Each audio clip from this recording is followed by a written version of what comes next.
أعوذ بالله من الشيطان الرجيم بسم الله الرحمن الرحيم الحمد لله الذي هدانا لهذا وما كنا لنهتدي لولا أن هدانا الله اللهم صل على جميع الأنبياء والمرسلين والمقربين ونبي الأمي وعلى آله وأصحابه أجمعين إن الله وملائكته يصلون على النبي يا أيها الذين آمنوا صلوا عليه وسلموا تسلیما. سلام و ستایش من آن ذاتی را که اگر حضرت او جلمت فضل و راهنمایی نمی‌کرد ما نبودیم که رهیاب شویم. سلام و وقت بخیر خود را خدمت همه شما گرامیان تقدیم میکنم. امیدوار هستم که تک تک از شما حال معنوی قلوبتان خوب باشه و ایام اوقات شما به خیر و با عافیت بگذره و 168 ساعت از عمرتان که یک هفته میشه به خیر و با عافیت و به خوشی پشت سر گذاشتانده باشین و هر روزتان و هر لحظهتان مالامال و مملو از اعمال باشه که واقعا ارزش زیستن. ما دیگه وارد فصل سوم شدیم که جامعه خوشبخت است. طرح ساخت جامعه خوشبخت میخوانیم که چی طرح داده؟ طرحهای مادی در ساخت جامعه خوشبخت. در این درس تعریف علمی و عملی از جامعه خوشبخت و طرحهای ساخت او را ما میخوانیم که از نگاه مادی چی چیزا در یک مملکت و در یک جامعه باشه که اون جامعه برش میتونیم بگوییم که یک جامعه خوشبخت است. البته از نگاه علمی و عملی. یکی از شناخت جامعه خوشبخت یا ایدئال است. یکی از نیازهای عمده تمام انسان‌ها و یکی از نیازهای کلیدی تمام انسان‌های تاریخ داشتن یک جامعه خوشبخت و ایدئال بوده. کل ارمان و نیازمندی یک انسان است که یک جامعه خوشبخت داشته باشه.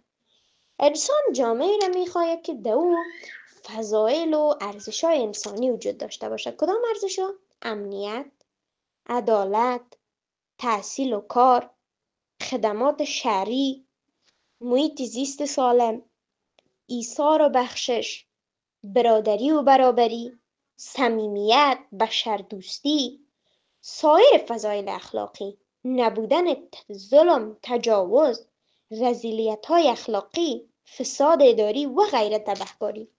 اینا رو ما پی میبریم که وقتی چنین کارا و عملها در یک جامعه نباشه اون جامعه یک جامعه خوشبخت است.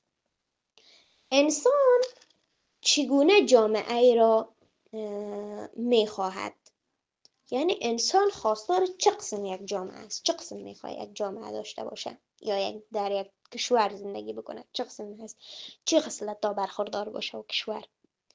انسان جامعه میخواهد که در آن ظلم، تجاوز، خیانت، رشوت، دزدی و غیره رذایل اخلاقی نباشد. او از زمان آدم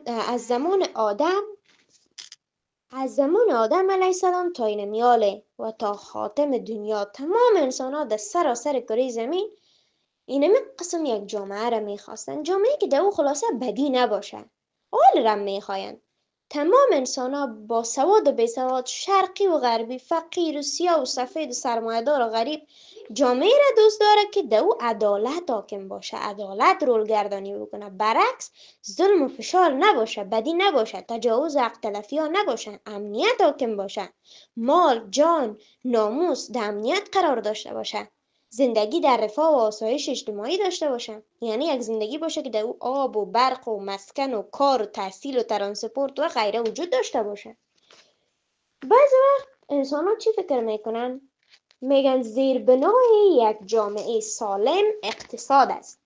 اگر یک کشور پیسه‌دار باشه خوشبخت‌ترین کشور است. دستش به هیچ کس دراز نیست، خوشبخت است، هیچ مشکل نداره. ولی باز این نظر به کلی رد میشه. چرا؟ میگه اگر گپ در پیسه‌دار بودن می بود کشورهای با اقتصاد بالا هم وجود داره، ولی چرا در اونجا هنوز هم خیانت و رذایل اخلاقی وجود داره؟ پس زیربنای یک جامعه خوشبخت موجود است به اسم انسان، که اگر سر اینمی انسان کار شوه و سر اینمی انسان تلاش شوه و اینمی انسان سیقلدهی شوه، جامعه سوق میبره یا رو میبره یا میره به طرف خوشبختی ها. به خاطر رسیدن به اینمی اهداف عالی و جهان شمول بشری که کل جهان میخواد که خوشبخت شوه، به بررسی طرحهایی میپردازیم که در این مورد وجود داشته و بشریت آنها را تطبیق نموده است. هر یک را به درستی مطالعه کرده و درست آن را انتخاب میکنیم و خدای متعال به کسانی که راه و روش درست را انتخاب نموده و از آن پیروی کرده باشند بشارت بزرگ وعده داده است، که میگه خداوند جل جلاله میگه که کسی که تمام راه ها را میبینه و در بین از او درستترینش انتخاب میکنه، میگه من برش چی میگم؟ فبشر عباد الذین یستعیمون القول یتبعون حسنه.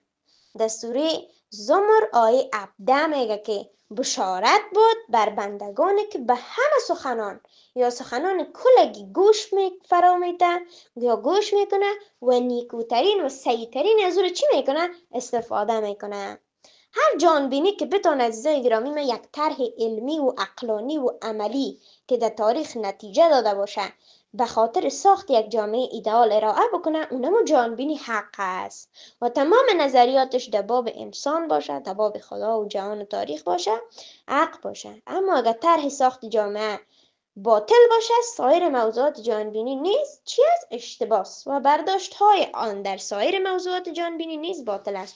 پس این حال فهمیدیم که به خاطر خوشبخت بودن یک جامعه باید طرح جهانبینی باشه، باید جهانبینی پیشکش شود و درستترین جهانبینی پیشکش شود که ما جهانبینی ها را خوانده بودیم که درستترین جهانبینی توحیدی یا همون جهانبینی اسلامی بود که مکمل بود، بر حق بود، که ادعو از سه بود جهانبینی بود جهان اسها، عقلها و مغیبیات شامل باشه دیگه، مکمل باشه. ما به چیز مکمل ضرورت داریم. به خاطر ساختن یک خانه ما نمیشه که مثلا مواد بدل استفاده بکنیم. اگر میخواییم خانه اصل درست بیایم میتونیم که از مواد عالی استفاده بکنیم و باید استفاده بکنیم. قبل از بررسی اول اینجا میگه که طرح ساخت جامعه خوشبخت. قبل از بررسی هر یک از طرح‌های ارائه شده برای ساخت یک جامعه خوشبخت، اولا چی میکنیم؟ او را به دو دسته تقسیم میکنیم که چند گروه طرح دادن. یک گروه اندیشمندان غیر دینی یا کافر. گروه دوم طرح اندیشمندان دینی یا مسلمان. دو گروه طرح میدن. اینا رو طرح‌هایشون بررسی میکنیم و میگیم که طرح کدامش صحیح بودن. اول میریم در غیر دینی حق میدیم، میگیم شما چی میگین؟ چه قسم یک جامعه خوشبخت میشن؟ باز برای ما چی میگه؟ میگه اقتصاد. وقتی که مملکت پولدار بود مشکل حل است. در این طرح چنین باور وجود دارد که عامل هر بداخلاقی و بدرفتاری و جنایات بشری نبود امکانات اقتصادی و مالی در زندگی است. میگه کسی که غریب بود یعنی که اون انسان بد است. جامعه که غریب بود یعنی که خوشبخت نیستند. یعنی در اجتماع زمان بی‌نظمی و فساد به وجود می آید که افراد مبتلا به فقر شده باشند. این افراد فقیر در هر موقف و مکانی که باشد برای پیشبرد امور زندگی و مصارف خود حتما دست به بدرفتاری ها و جنایات گوناگون زده و نظم اجتماع را برهم میزنند. اینجا بر ما میگه انسان های غریب کلش چی است؟ جنایتکار است. انسان غریب دزد است، انسان غریب آدم کش است، انسان غریب آدم رباست، مواد مخدر فروش است، در حالی که خیلی انسان های غریب ما میبینیم که حرمت و شخصیت و عزت کیفیت زندگی خود حفظ کردن. خب میگه به طور مثال طرح اندیشمندان غیر دینی برای ما مثال هم میدن. میگه ماموری که در یک اداره کار میکنه وقتی 8,000 افغانی مصرف ماهواره خانواده از او باشه، 12,000 افغانی میگه اون مامور معاش داشته باشه، حتما که اون مامور رشوت میخوره، اختلاس میکنه، هر نوع فساد انجام میده و اداره را به فساد میکشه تا پول بیابه و زندگی بکنه. آیا با این نظریه موافق هستید؟ بیشتر مامورین است در 5000 افغانی کار میکنن ولی رشوت نمیخورن. مجبور نیستم که من رشوت بخورم. یا مثال دیگه میگه فرد دیگری به دلیل فقر و تنگدستی و نبود کار به یک گروه جنایتکار و قاتل همکاری کرده و هر نوع جنایت مثل دزدی، قتل، چور و غارتگری انجام میدهد. قسم نمیکنه دیگه کل فقرا که گوش نماند. انسان بد به اون طرف میره. در این طرح با ملاحظه این افراد به صورت نمونه چنین تحلیل می‌گردد که عامل اصلی تمام جنایات و فسادها در جامعه فقر و نبود امکانات اقتصادی بوده است. میگه فهمیدیم که کل بدبختی ها از برکت فقیری سرچشمه میگیرن. اینا را اندیشمندان غیر دینی میگن. در این طرح پیشنهاد می‌گردد تا جهت محو تمام فسادها و رذایل و مشکلات اقتصادی افراد جامعه که محو شود چی کنه باید؟ آنگاه میتوان جامعه خوشبخت داشته باشیم. کل جامعه باید پیسه دار شود. میگن مشکل باز حل میشه، کل خوشبخت میشه و رذایل در آن به صفر تقرب کرده است. میگه کل پیسه دار شود باز چی میشه؟ بدی‌ها به صفر میرسن. طرح اقتصاد زیر عینک نقد. اینجا باز برای ما چی میکنن؟ برای ما اینجا منظم میگن که بیاین که نمی نظر غیر اسلامی را ما چی بکنیم؟ یک بار ذره‌بینی خوب با تحلیل و تجزیه بالا مشاهده بکنیم. میگه اقتصاد یک اصل در امور مادی انسان است، اما هرگز سازنده شخصیت و درست کننده رفتار انسانی نبوده و نمی باشد. اقتصاد مانند یک وسیله عمل می کند، مثل یک چاقو که هرگاه در دست یک انسان صالح باشد برای امور پسندیده مثل آشپزی، قصابی از آن استفاده می کند، ولی اگر به دست یک انسان قاتل باشد برای تجاوز و قتل و غارتگری از آن استفاده می کند. اگر قضایای موجود در سطح جهان را با دید عمیق مطالعه کنیم آنگاه خواهیم دانست که اکثریت جنایات بشری توسط کسانی صورت میگیرد که قدرت مالی و اقتصادی بیشتر دارند، مثل جنگ‌های سرد و گرم بشر که میلیاردها دلار از اینا میبره و باعث تمام بدبختی‌ها در جامعه بشری شدن. همه قسم فسادهای اخلاقی و فرهنگی و اداری و غیره در سطح جهان که به صدها مرتبه بیشتر از فسادها و جنایات است که توسط افراد فقیر و ناتوان همان جوامع صورت میپذیرد. ببینید عزیزای گرامی من اینجا میگم چی میکنه؟ دانشمندان یا اندیشمندان دینی نظریه اندیشمندان غیر دینی را ذره‌بینی و منظم اینجا مطالعه میکنه، برای ما تحلیل میکنه.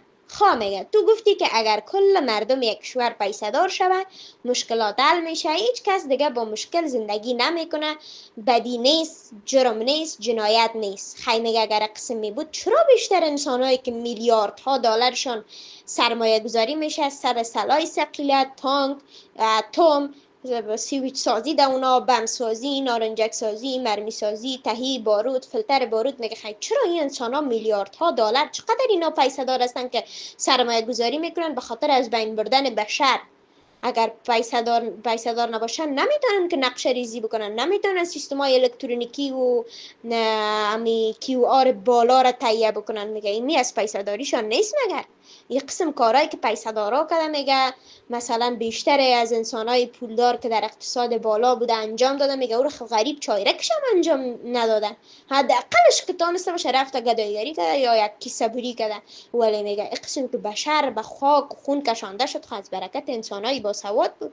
بیشتر باسوادایی بود که پیسه دار بودن. اینا را انسانای پیسه دار بود که میلیارد دلار سرمایه گذاری کردن. خیلی این شما چی جواب میدین؟ آیا باز هم میگین باز هم موافق هستین که وقتی یک جامعه پیسه دار باشه اینا خوشبخت است؟ به مثال های جنایات و فسادها دقت کنین.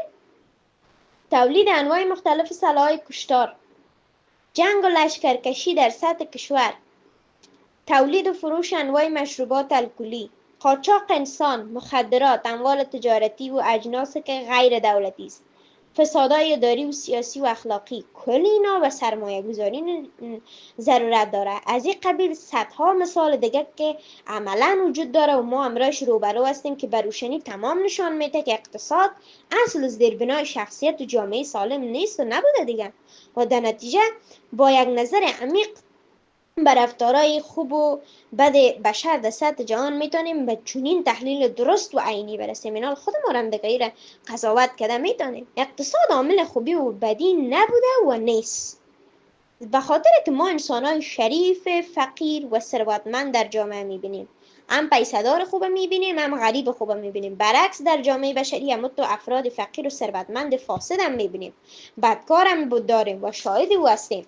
پس گفتن نمیتونیم که اقتصاد خلاصه میکنه بدی و زشتی و خوشبختی و بدبختی یک کشوره. باز چی میگه بر ما کفار؟ چی میگه؟ اینجا فقط طرح سواد زیر عینکی را یعنی تحلیل کردنش اینجا برای ما دانشمندای غیر دینی خلاصه کلام نظر را میکنن. باز دانشمندای دینی او را رد و نظر جدید باز میگن که اینا لخی اگر قسم است چرا اینتو نیست. سواد و آگاهی از قانون. در این طرح چنین تحلیل می شود که ما وقتی به عملکرد خوب و بد افراد در جامعه نظر کنیم آنگاه به روشنی تمام دیده می شود که تعداد از انسانهای تعلیم ندیده و بیسواد عامل جنایات و فساد مردم، آزاری ها و خرابکاری ها بوده و نظم شهر را بر هم می زنند. چقدر خنده‌دار. میگه برای ما میگه اندیشمندان غیر اسلامی که میبینین جامعه را کل فساد از دست انسانهای بیسواد است، کل بدیا، جنایات. اینا معتقد هستند که هر انسان باسواد یعنی فارغ مکتب و دانشگاه، خصوصا در درجه لیسانس و ماستر و دکترا و دانشگاه و قسمی جایا، انسان شریف و نجیب و دیگه تو انسان است که صفات نیک و بسیار عالی انسانی داره. قسمی که از اینمی انسانهای تحصیل کرده هیچ وقت اینا میگه ضررشان به مرچم نمیرسه، هیچ مردم آزاری از پیش اینا سر نمیزنه. در هر مقام منزلت که اینا باشه خادم جامعه ایشان هستن دیگه، جانشان فدا میکنن و به خاطر آسایش مردمشان بسیار زحمت میکشن. ایره کی میگه؟ اندیشمندان غیر دینی میگه دیگه. با چی میگه؟ میگه حتی خانواده و والدین هم بینمی نیت فرزندایشان میگه مکتب شامل میکنن که پیسای زیاد میتن مصارف انگفت میپردازن که میگه در جامعه نیکوکار و مبارک تقدیم شود، انسان سلیم شود. اینجا باز به مثال های زن در این تحلیل نظر کنیم. بیاین میگه که اینمی تحلیلی که اینا کنه مثال هایش ببینیم. آن ایده از افرادی که مرتکب جنایات و فسادها میشوند از قانون آگاهی نداشته و جزای عمل خود را نمیدانند. ارگو از قانون آگاهی داشته باشند هرگز دست به خطا و جنایات نخواهند زد. اینا تو میگه انسانای بی سواد از پشت کوه آمده میگه نمیفهمه که قانون جرمشان چیست، گناه کرده میره. انسانایی که تحصیلات نداشته باشه، بی سواد باشه، از فرهنگ شهرنشینی و انسانیت هیچ خبر نداره میگه، بعد رفتاری از همون خاطر میکنن. میگه که ما با تحصیل و با سواد باشیم شخصیت ما سلیم است، ما انسان سلیم هستیم. باز پس اینجا برای ما دانشمندان و اندیشمندان اسلامی چی میگه؟ میگه باید دانست که تغییر در رفتار و نیت یک انسان صرفاً با خواندن چند کتاب و تکمیل نمودن دوره مکتب یا دانشگاه حاصل نمیگردد. اینجا چی میگه؟ میگه عزیز من تنها نمیتونیم که یک انسان با خواندن درس و لیسانس و ماستری ما خوب و شریف و نجیب بسازیم. در اجتماع هستند انسانهایی که بالاترین درجات علمی و تحصیلات را به دست آوردند اما بازم از اعضا و اعمال سر میزنه که زندگی دیگران را متضرر میکنه، موجب نگرانی و تباهی و بربادی دیگه میشه. اگر انسان تمام ماده‌های قانون اساسی و فرعی را با تفسیر از حفظ داشته باشه، حتی به دیگران هم بارها تدریس کرده باشه، بازم میبینیم فساد و خیانت خلاف قوانین که میفهمم انجام میده. برعکس کسای اجتماع انسانی وجود داره که بیسواد است، هرگز مکتبم نرفته، روی مکتبم ندیده، اما انسان هست که شریف است، نیکخواه، خوشخلق است، که هرگز به هیچ کس خیانت نمیکنه، زشتی نمیورزه، نمونه‌های بارزش روشن است دیگه که اینمی انسان ها در سراسر کره زمین است که شما میبینید چی با سوادای بی شخصیت چی بی سوادای با شخصیت داریم. ما به روشنی تمام میتونیم ببینیم دیگه. در نتیجه با یک نظر عمیق بر رفتارهای خوب و بد بشری در سطح جهان میتونیم یک تحلیل کنیم، بگوییم که سواد و آگاهی از قانون عامل خوبی و بدی انسان ها نبوده و نیست. به خاطر که ما انسان های شریف بی‌سواد و تحصیل کرده در جامعه میبینیم که بسیار بیشرف انسان هاست با معذرت، و برعکس در جامعه بشری افراد بی‌سواد و تحصیل کرده فاسد هم ما میبینیم. و تو نیست که باز یک کل بی‌سوادا را اینا خوب بگوییم یا کل باسوادا را ما خوب بگوییم. بدکار هم است و شاهد او را هم هستیم. ما اینا خیلی میگیم که آیا براستی تمام انسان‌های صاحب سواد کسانی که پنتون خواندند، اسناد و مدرک تحصیلی دارند، انسان‌های صالح و صادق هستند؟ آیا این درست است که بگوییم تمام انسان‌های بی‌سواد فاسد و فاسق و بدخواه جامعه هستند؟ برای درک بهتر نقش اقتصاد و سواد در تغییر رفتار انسانی را دقت مزید نمایید. میگه خیلی میگیم که کل بی‌سوادا خیلی انسان‌های دیگه دروغگوی و دغل‌باز و قاتل و قمارباز آدم رو باز خیلی دیگه بیاین میگه که اینجا سعی بکنیم، اینجا یک مطالعه بکنیم. میگه اینجا باز جدول است، من عکس جدول همراهتان شریک میکنم. میگه بیشتر فسادها وقت مطالعه میشه از رئیس کل، وزیر، معین، رئیس، مدیر، مامور، از اینمی طبقات سر میزنن. راحت نقل دروغ میگن و پیسه پدرشان وری رشوت میگیرن. یک اجیرکار، یک مردکار، یک غلطگوان نمیتونه که فساد را بندازه، رشوت بگیره و امثال از اونا. خیلی اینجا برای ما چی میگن؟ در جای دیگه میگه که میگه آزادی، میگه تعداد از انسانهایی که خود را پیشرو، آگاه و دانا فکر میکردند چنین باور کردند که هرگاه آزادی انسان ها سلب شود و بالایشان محدودیت ها در زندگی وضع شود، آنگاه انسان ناآرام شده و به عنوان فسادها و جرایم دست خواهند زد. با توجه به این نظر خواستند بشر را در تمام عرصه آزاد سازند، مثل خورد و نوش و لباس و روابط جنسی میان انسان ها و انسان با هر حیوان دیگه، به استعمال هر نوع مواد مخدر و الکلیک. بشریت به آزادی با تمام علاقه روی آورد و به خاطر خوشکامی و راحتی خودش به هر نوع عیاشی و فحاشی و بداخلاقی ها معتاد شد. در نتیجه انسان امروز با تمام امکانات و دانشی که از زندگی داره از زندگیش خسته شده و دست به خودکشی و انواع ظلم در سر خودش میزنه. پس ما میگیم که آزادی را هم نتونسته که انسان خوشبخت بسازه. باز چی میگن اندیشمندان بیدین؟ میگه سرگرمی ها، تفریح ها، لذت های شهوانی اینا میتونه انسان خوشبخت بسازه. عده‌ای از اندیشمندان بیدین به این باور هستند که مشکلات بدرفتاری و بداخلاقی انسان در جامعه بشری از چی است؟ از مشکلات روانی و روحیش است.